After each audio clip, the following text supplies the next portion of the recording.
Bonjour! Voici comment Mosaïque calcule le résultat final d'un élève qui a passé une épreuve obligatoire du ministère de l'Éducation, donc dans une discipline particulière. Ici, nous prenons le cas d'un élève de 6e année et nous sommes au mois de juin 2022 pour vous montrer comment le résultat final a été calculé par Mosaïque. Donc, on va prendre la compétence écriture pour faire la démonstration de cette capsule. Alors, notre élève a eu 90 comme résultat à l'étape 1, 90 comme résultat à l'étape 2, toujours en écriture. Et là, vous voyez que le résultat final n'est pas de 90, mais bien de 89.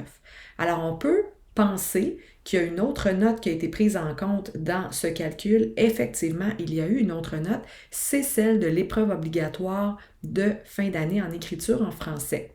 Donc, si je me reporte toujours dans l'onglet Évaluation, plutôt que d'aller dans le bulletin, je vais aller dans l'épreuve obligatoire, donc dans les épreuves uniques. Ici, là, je ne peux pas les voir, mais je peux cliquer sur ma petite flèche. Lorsque j'ai terminé d'entrer mes résultats, c'est ce que je dois faire si je veux retourner les voir. Et je vais venir voir Français langue d'enseignement.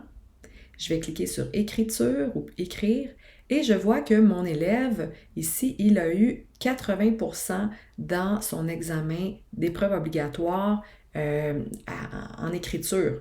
Alors, comme il a eu 80%, si je me reporte ici, et que là, je me demande, mais comment le 80% a-t-il, quelle place le 80% a-t-il pris pour que mon résultat final soit de 89?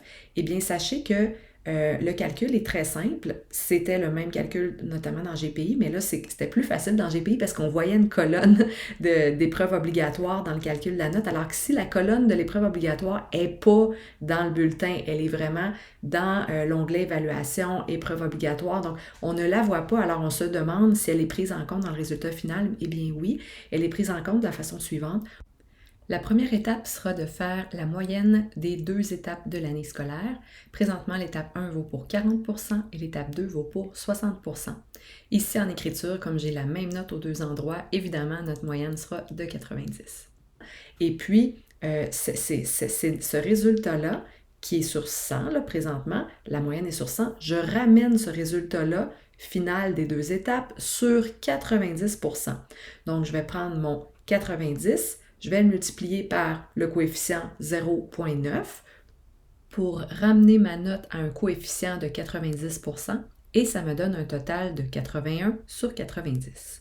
Parfait. Et ensuite, mon résultat ici de l'épreuve obligatoire d'écriture, ici qui était de 80 sur 100, ce résultat-là, je vais le ramener sur 10%. Donc, 80 fois le coefficient 0,1, donc pour avoir 10% de 80, ça me donne 8 points.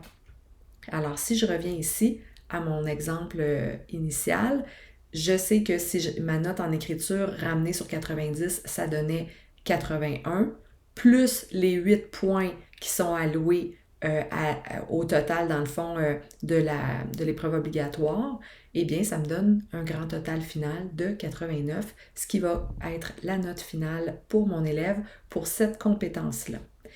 Ainsi, la note de chacune des compétences va être par la suite prise en compte pour le résultat disciplinaire. Et si vous vous demandez de quelle façon chacune des compétences ici est prise en compte, eh bien, sachez que lecture vaut pour 40% du résultat disciplinaire, écriture vaut pour 40% du résultat disciplinaire français également, et communiquer oralement vaut pour 20% du résultat disciplinaire. Donc, c'est ce calcul-ci qui va être effectué automatiquement par la suite par Mosaïque pour vous indiquer le résultat disciplinaire final. En espérant le tout utile.